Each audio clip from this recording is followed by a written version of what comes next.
The thunderous whir of helicopter blades cut through the mountain silence as Marine One descended onto the small clearing beside Jack Miller's remote cabin. Just days earlier, he'd been an anonymous veteran giving up his first-class seat to a stranger. Now, the President of the United States was landing on his property. If you're wondering how a simple act of kindness could lead to this extraordinary moment, stay with me until the end of this incredible true story that proves how one selfless decision can change everything. If you find yourself moved by Jack's journey, please hit that like button and subscribe to keep these stories of everyday heroes coming to your feed. Jack Miller never considered himself special. At 42, the former Marine Corps sergeant had survived 3 deployments to Afghanistan, a divorce that left him raising his son alone, and the chronic pain that followed him home from war. His weathered face told the story of a man who had seen too much but still managed to greet each day with quiet determination. His 13-year-old son, Tyler, was his entire world. After losing their modest home in Seattle to mounting medical bills, they'd retreated to his grandfather's abandoned hunting cabin in the mountains of western Montana. The isolation suited Jack, but he worried about his son growing up so removed from other kids. Which is why, when Tyler qualified for a prestigious science competition in Washington, D.C., Jack scraped together every penny for the trip. "Dad, we can just skip it." "It's too expensive," Tyler had insisted, watching his father count out their meager savings at the kitchen table. "Not happening, kiddo," Jack replied, his voice leaving no room for argument. "You earned this. Besides, it'll look great on college applications." What Jack didn't tell his son was that he'd sold his prized fishing boat, his only real luxury and connection to his own father, to afford the first-class tickets. Tyler's cerebral palsy made long flights in cramped economy seats unbearable, and Jack wanted this trip to be perfect. The Seattle airport buzzed with morning travelers as Jack and Tyler made their way to the gate. Tyler's excitement was contagious, his eyes wide as he clutched his science project folder. They had just settled into the first-class waiting area when Jack noticed her, a young woman in military dress blue struggling with crutches, her face tight with pain as she attempted to manage both her crutches and her carry-on bag. "Lieutenant," Jack said, approaching her. The rank insignia was visible on her uniform. "Can I help you with that?"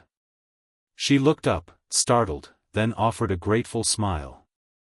"That obvious I'm struggling, huh?" Her name tag read, Ramirez. "Only to another service member," Jack replied, taking her bag. "Marine Corps. Sergeant Miller. Retired. Army. Lieutenant Sophia Ramirez. Not retired, though sometimes I wonder." She gestured to her leg, encased in a complicated brace. "IED in Syria. 3rd surgery last week." Tyler watched this exchange with interest, wheeling himself closer. "My dad has a bad leg too. His is from Afghanistan." Lieutenant Ramirez smiled at the boy. "Battle buddies, then." She extended her hand to Tyler, who shook it solemnly. When boarding began, Jack noticed how Lieutenant Ramirez winced with each step. She was headed to economy, at the back of the plane. Without hesitation, Jack approached her. "Lieutenant, please take my seat in first class. You need the space more than I do." Her eyes widened. "I couldn't possibly." "I insist," Jack said. "Military courtesy. Besides, my son would never forgive me if I didn't offer." Tyler nodded in agreement, though Jack could see the momentary disappointment in his eyes. They'd both been looking forward to the first-class experience. Lieutenant Ramirez initially refused, but when the gate agent explained that the flight was full and no upgrades were available, she reluctantly accepted. "I'll find some way to repay you," she promised. "No need," Jack replied. "Just doing what's right." What Jack couldn't know was that seated next to Lieutenant Ramirez in first class was Senator Eleanor Harrington, chair of the Senate Veterans Affairs Committee. During the 5-hour flight, the senator and the lieutenant spoke at length, with Sophia sharing the story of the kind Marine sergeant who had given up his seat. And he's a single father? The senator asked, intrigued. Yes, ma'am. His son has cerebral palsy. They're headed to some science competition. The senator made a note in her phone. And what did you say his name was? Meanwhile, in economy, Jack was doing his best to keep Tyler comfortable, massaging his son's legs when they cramped in the tight space. I'm sorry about first class, Tyler, Jack whispered as his son leaned against him, trying to find a comfortable position to sleep. It's okay, Dad. She needed it more than us, Tyler replied, his maturity beyond his years. I'm proud of you. Those simple words meant everything to Jack. When they landed in D.C., Lieutenant Ramirez waited by the gate to thank them again. To Jack's surprise, Senator Harrington stood beside her. Sergeant Miller, the senator said, extending her hand. I understand you gave up your seat for the lieutenant. I'd like to invite you and your son to a special event at the White House tomorrow. The president is announcing a new initiative for veterans' families, and I think you both should be there. Jack was speechless. Senator, that's very kind, but we have the science competition. In the morning, yes. The White House event is in the afternoon. My office will arrange transportation. She handed him a card. Call this number. My staff will handle everything. Tyler was bouncing in his wheelchair. Dad. The White House. The next day was a whirlwind. Tyler's project, a device that could detect dehydration levels in soil to help conserve water in drought-prone areas, won first place in his division. Jack had never been prouder, watching his son accept the award, explaining his invention to judges with confidence despite his physical challenges. That afternoon, they found themselves in the Rose Garden, surrounded by dignitaries and press. Jack felt out of place in his only suit, a decade-old navy blue number that had seen better days. Tyler, however, was in his element, chatting excitedly with a NASA scientist who had taken an interest in his project. When the president approached the podium, Jack was surprised to hear his own name called out. Today, we're launching the Veterans Family Support Act, which will provide additional resources for veterans who are single parents or caregivers. This legislation was inspired in part by Sergeant Jack Miller, who exemplifies the continued service and sacrifice of our veterans even after they leave the battlefield. Jack felt all eyes turned to him. The president was looking directly at him, gesturing for him to stand.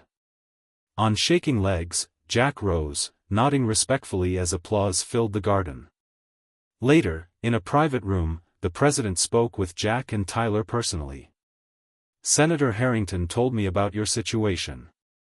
And Lieutenant Ramirez couldn't say enough good things about you both. Jack shrugged uncomfortably. Sir, I just did what anyone would do. No, Sergeant, you did what too few would do. You put someone else's needs before your own, despite your own challenges. The president knelt to speak to Tyler at eye level. And you, young man, I hear you're quite the scientist. Tyler beamed. Yes, sir. I want to work for NASA someday. With determination like yours, I have no doubt you will. As they prepared to leave, the president made an unexpected offer.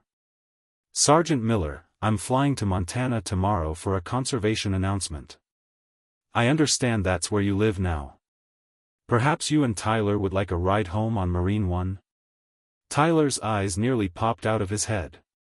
Jack laughed, genuinely laughed, for what felt like the first time in years. That would be an honor, Mr. President. 2 days later, after spending a night in a D.C. hotel courtesy of the senator, Jack and Tyler found themselves aboard the most famous helicopter in the world. Tyler was beside himself with excitement, bombarding the crew with questions they patiently answered. Jack sat quietly, watching his son flourish in this unexpected adventure. Lieutenant Ramirez's words echoed in his mind, I'll find some way to repay you. He never could have imagined this. After accompanying the president to his official event, they were flown directly to their cabin.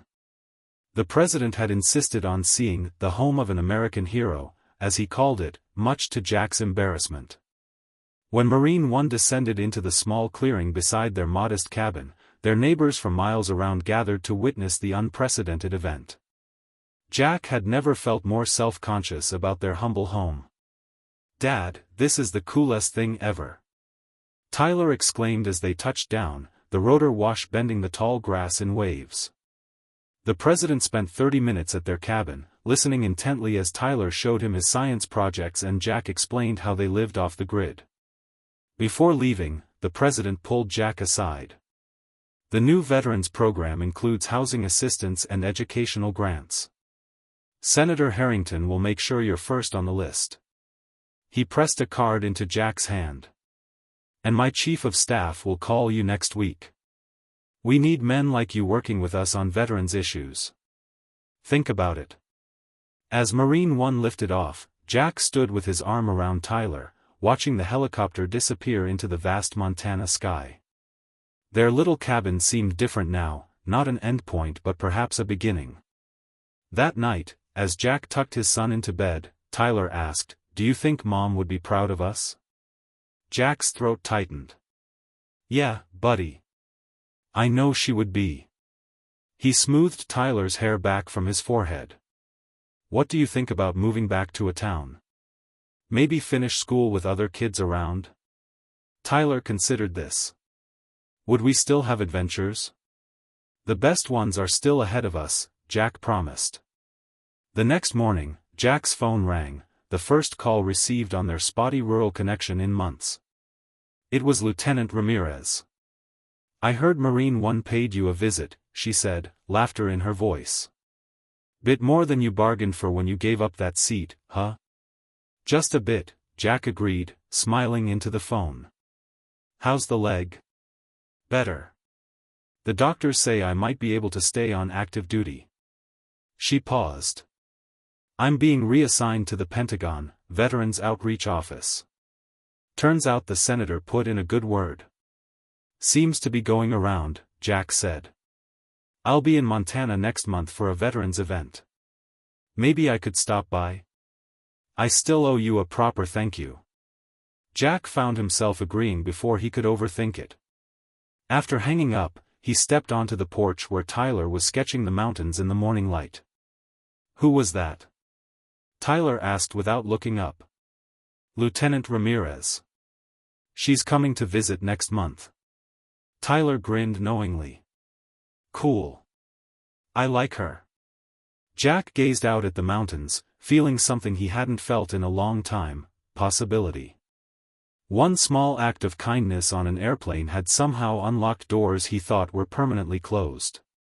3 months later, Jack began working as a regional coordinator for the Veterans Family Support Act.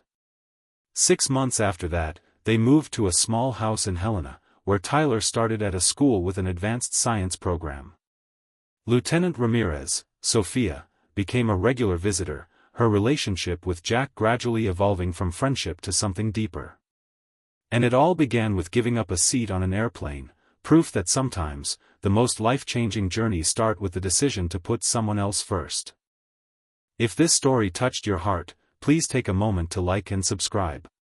Together, we can share more stories that remind us how single acts of kindness can change not only one life but create ripples that touch countless others. Sometimes heroes don't wear capes, sometimes they just give up their seats.